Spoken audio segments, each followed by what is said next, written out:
Hi, I'm Dr. Rashmi Bhargava. I'm an obstetrician gynecologist in Regina, and I am here to share with you a video of teacher's orientation to interpartum 2 clinical skills session for the female reproductive module. This session is 2 hours long. It's a hands-on practice experience for students, and it is very important for both students and preceptors like yourself to prepare for this ahead of time, as the content is large and in-depth, and the clinical skills sessions is intended for the student to apply the knowledge that they should have learned and gleaned from the PowerPoint presentations ahead of time. And so you as a preceptor, please, if you could read the PowerPoint ahead of time and be prepared to lead discussion and interaction with the students through the 9 cases that we have prepared for you.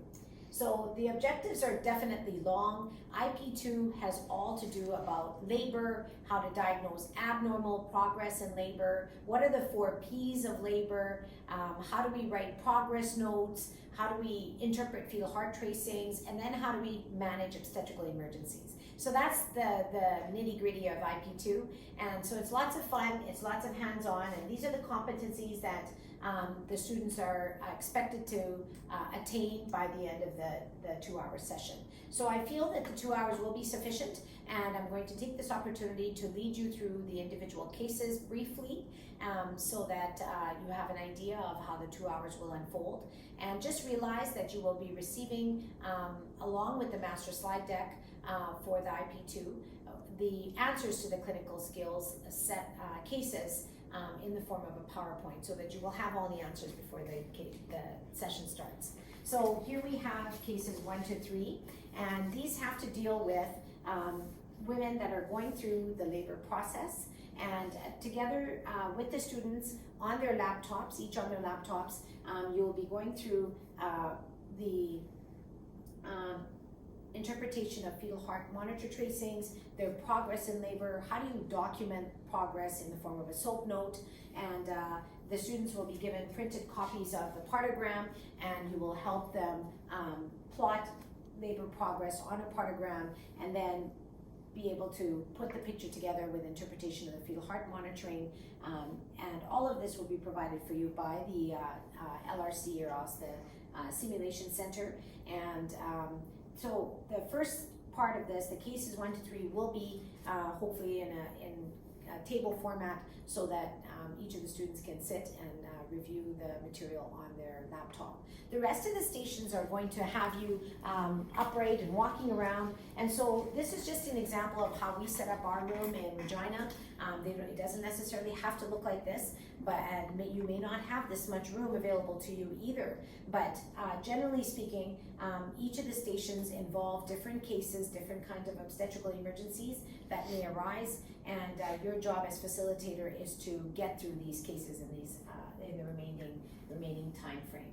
So cases 4 and 5 have to do with operative vaginal delivery, in terms of what are the indications for operative assistance, what are the contraindications, what are the complications, and what are the different kinds of instruments that we use.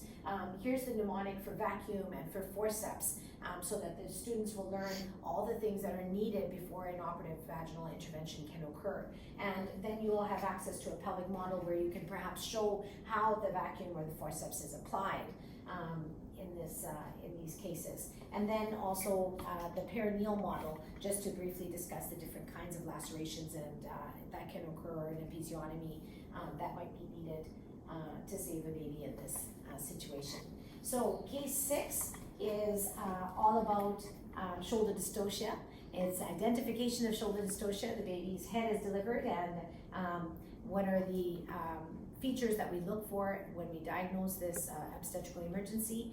And you will have access to the alarmer mnemonic that will take you through the various steps in treating and managing this emergency.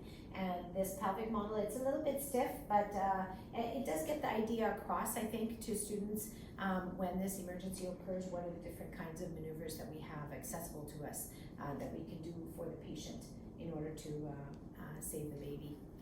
And case 7 has to do with a breech vaginal delivery. So it's very, it's difficult to actually simulate the breech vaginal birth, but the purpose of this is to show to the students that another option, another type of a delivery that can occur in a non-cephalic presentation. And your job as facilitator is to review the types of breeches that can present, how do we diagnose them, which breeches can deliver vaginally, which cannot, the use of Piper forceps for the delivery of the aftercoming head. Perhaps you can demonstrate that on the pelvic model, and just have a brief discussion about the various risks associated with a breech vaginal delivery. Case number 8 has to do with cesarean section. Now there's no equipment involved here, but what we would like you to do is through help of case 8 that's written up for you, have a discussion with the students about indications for cesareans. What are the complications of a cesarean? What are the different kinds of cesarean incisions that can be made?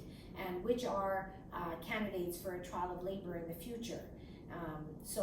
I hope that it'll be a healthy discussion in this way. And last but not least, we have case number 9.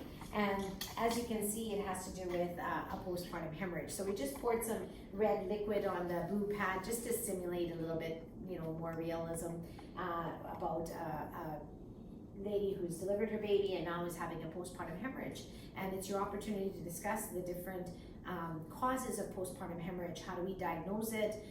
How do we treat it? What's the steps involved in resuscitation of a mother that is potentially going through a postpartum hemorrhage?